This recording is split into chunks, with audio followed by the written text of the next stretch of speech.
I've dealt not with the company this size, but I've dealt with companies that had a lot of complications and that needed to be changed quickly. All right, thank you. Senator Warren. Thank you very much, Mr. Chairman. So congratulations on your nomination, Mr. Phelan. Let's talk about efficiency at the Defense Department. Last year, the Navy asked for $260 billion to buy everything from ships to night vision goggles. One reason it costs so much, big defense contractors slip restrictions into their contracts that deny sailors access to technical data they need to maintain or repair equipment, even equipment that the Navy owns. So I want to give you an example. The Navy's littoral combat ships are designed to operate close to shore, to hunt mines, and to sink submarines. But this ship has been bogged down with maintenance issues, and when something breaks, sailors are not allowed to make repairs themselves because Lockheed Martin and General Dynamics don't let them have access to the necessary data and materials. So what does the Navy do? The Navy has to fly contractors out to these ships, which ProPublica found, quote, adds millions of dollars in travel costs and often delays missions. So, Mr. Phelan, these kinds of extra costs and delays to fly contractors to the Pacific to fix minor repairs, are they an efficient use of taxpayer dollars? Does not sound like it to me, Senator. I'm glad to hear that. Let me give you another example. The Government Accountability Office found that fuel tank level indicators were improperly calibrated on the USS Fort Lauderdale, built by Huntington Ingalls. Now, it seems like an easy fix, right? You just go in and recalibrate these things. The Navy's technicians were denied the information they needed to do that. So every time they had to recalibrate the indicators, the Navy had to fly out one of the contractor's technicians. Mr. Phelan, does this sound like does not being able to maintain and important ship parts put the Navy's readiness at risk? It sounds like it, Senator, and I think, as I mentioned earlier, these contracts are something that really need to be reviewed and better understood.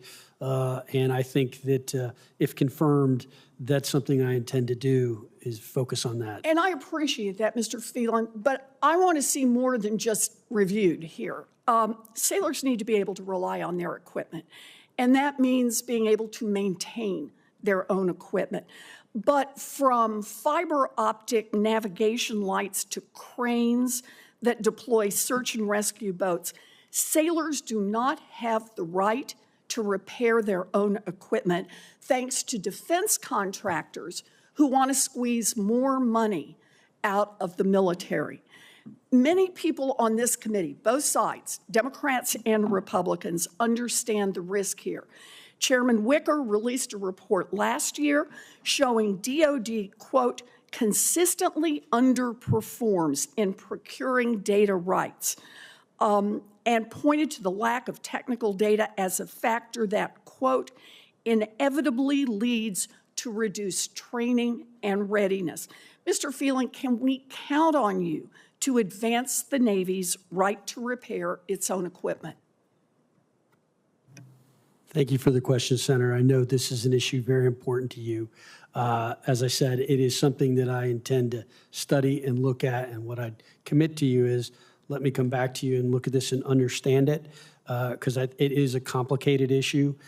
I am in agreement with a lot of the examples you've given do not make sense to me, but I am not up to speed enough yet to give you that answer, but I will come back and see you and commit to that and look at this. And I appreciate that, but I just want to say right now, this makes me uneasy because there is so much pressure to continue to let these defense contractors take advantage of our service members who we waste taxpayer dollars, we delay missions, we actually put people at risk because we're not permitting basic right to repair.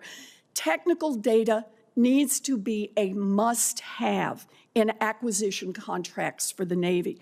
My service members' Right to Repair Act would make sure that the Navy and every other part of our military have fair access to the data rights and to the other materials that service members need to be able to repair their own equipment and keep themselves safe.